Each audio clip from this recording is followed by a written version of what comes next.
حضرت علی نے فرمایا، زندگی کے 3 اصول بنا لو۔ پہلا، اس سے ضرور معافی مانگو جسے تم چاہتے ہو۔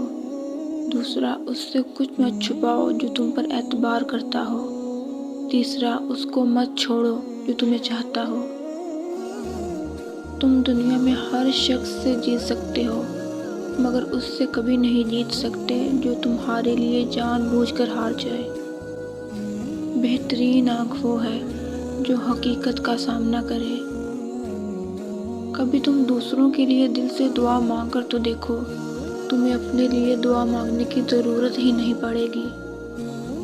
انسان کے جسم کا سب سے خوبصورت حصہ دل ہے، اگر یہی صاف نہ ہو تو چمکتا چہرہ کسی کام کا نہیں۔ غم اور مشکلات صرف اللہ کو بتایا کرو، اس یقین کے ساتھ کہ وہ تمہیں جواب بھی دے گا اور تمہاری مدد بھی کرے گا۔ جسے اپنی عظمت عزیز ہو وہ لڑائی جھگڑے سے کنارہ کش رہے۔ لوگوں سے یاد کرنے کا شکوہ مت کرو، کیونکہ جو انسان اپنے رب کو بھول سکتا ہے وہ سب کو بھول سکتا ہے۔ بہترین ہم سفر کی سب سے بڑی خاصیت یہ ہے کہ وہ آپ سے اختلافات اور ناراضگی کے باوجود بھی آپ کا خیال رکھنا اور فکر کرنا نہیں چھوڑتا۔ قیامت کی نشانی میں سے ایک نشانی یہ بھی ہے کہ جھوٹے لوگوں کی عزت ہوگی اور سچے لوگ ذلیل ہو رہے ہوں گے۔ اگر اللہ نے تمہارے دل میں کچھ ڈالا ہے اور تمہیں دعا مانگنے کی توفیق دی ہے تو یقین رکھو نصیب میں بھی وہی ڈالے گا۔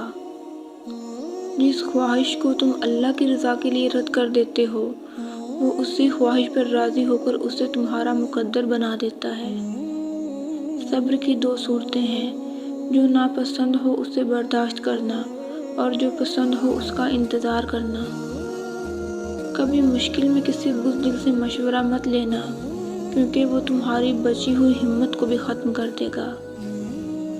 جو لوگ برداشت کرتے ہیں ان کے ساتھ اٹھا بیٹھا کرو، اس طرح تمہاری قوت برداشت بڑھے گی۔ خاموشی ایک عظیم نعمت ہے، خاص طور پر اس وقت جب اختلافات زیادہ ہوں، آوازیں بلند ہوں، علم کی کمی ہو اور دلیل کی کوئی اوقات نہ ہو۔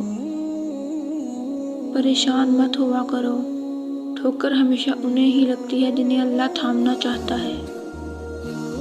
تم کسی کے ساتھ بھلائی کرو، تمہیں اس کا بدلہ برائی کی صورت میں ملے تو سمجھ لو کہ تمہاری نیکی قبول ہوئی۔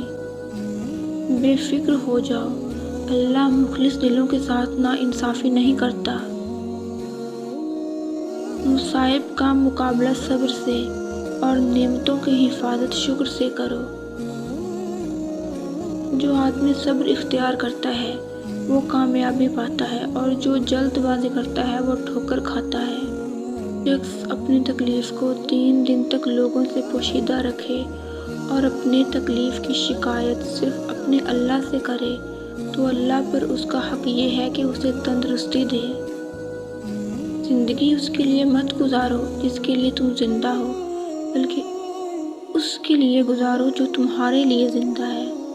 استغفار اور درود شریف کی کثرت انسان کا مقدر بدل دیتی ہے۔